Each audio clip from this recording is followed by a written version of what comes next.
যারা কখনো ভেন্ডি খেতে চান না তারাও অবশ্যই এই রকম রান্নাটা করলে খেতে ইচ্ছুক হবেন এবং খেতে ভালো লাগবে। এক পাও ভেন্ডি নিয়েছিলাম, সুন্দর করে ধুয়ে পরিষ্কার করে নিয়েছি, একটুও যাতে জল না থাকে এইভাবে লম্বা লম্বা করে বড় বড় শেপে কেটে নিয়েছি। তারপরে দেখুন থালার মধ্যে ভেন্ডিগুলোকে নিয়ে নিয়েছি, পেঁয়াজ একটা গ্রেট করে নিয়ে নিয়েছিলাম গ্রেটারে, রসুন গ্রেট করে নিয়েছিলাম, টমেটো একটা গ্রেট করে নিয়েছি, তারপরে 1 চামচ হলুদ পাউডার, 1 চামচ লঙ্কা পাউডার, 1 চামচ জিরা পাউডার, 1 চামচ ধনিয়া পাউডার, সব কিছু ওর উপরে দিয়ে দেব। এই যে দিয়ে দিলাম।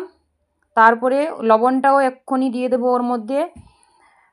এই যে লবণ 1 চামচ দিয়ে দিলাম, স্বাদ অনুযায়ী লবণটা দিতে হবে। তারপরে কাঁচা সরিষের তেল উপর থেকে দিয়ে দিলাম, দিয়ে সুন্দর করে হাত দিয়ে ওটাকে মাখবো। এই যে দেখুন সুন্দর করে হাত দিয়ে মাখছি, যাতে সবগুলো ভেন্ডির গায়ে সুন্দর করে মশলা লবণ সব কিছু ঢুকে যায়। এই যে দেখুন হাত দিয়ে সুন্দর করে একদম মাখতে হবে। এই যে আমার মাখানো পুরো রেডি হয়ে গেছে।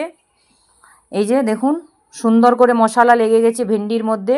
এরপরে গ্যাসের মধ্যে একটা কড়াই বসিয়ে দিয়েছি, ওর মধ্যে 2 চামচ মতো সরিষের তেল দিলাম। তারপরে তেলের মধ্যে কিছুটা 5 ফোড়ন দিলাম, কেন কি আমাদের তেলটা একটু হিসাব করে দিতে হবে, তার কারণ ভেন্ডি মাখানোর সময়ও আমরা তেল দিয়েছি। এরপর ওই মাখানো ভেন্ডিটা ওর মধ্যে দিয়ে দিলাম। এরপরে হাই ফ্লেমে 10 মিনিট আমি রান্না করব, যাতে ভেন্ডির গায়ে যে লাল লালা ভাবটা থাকে ওই ভাবটা যাতে না থাকে, সুন্দর করে ওই লাল লালা ভাবটা শুকিয়ে যায় পুরো। এই যে দেখুন হাই ফ্লেমে পুরো রান্না করছি আমি, 10 মিনিট এইভাবে রান্না করব।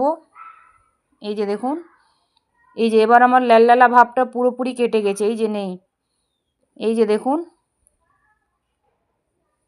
একদমই নেই, পুরো লাললালা ভাবটা কেটে গেছে। কিন্তু একটা জিনিস লক্ষ্য রাখতে হবে যাতে মশলাটা নিচে না পুড়ে যায়। এরপরে ঢাকা দিয়ে সুন্দর করে লো ফ্লেমে আরও 10 মিনিট রান্না করব। এই যে দেখুন ঢাকা দিয়ে দিয়ে রান্না করেছি, এবার তেলটাও ছেড়ে দিয়েছে মশলা থেকে, আর ভেন্ডিও পুরো সিদ্ধ হয়ে গেছে। এই যে দেখুন ভেন্ডি তো এমনিতে তাড়াতাড়ি রান্না হয়ে যায়। এই যে দেখুন হাত দিয়ে দেখিয়ে দিলাম পুরোপুরি ভেন্ডি সিদ্ধ হয়ে গেছে।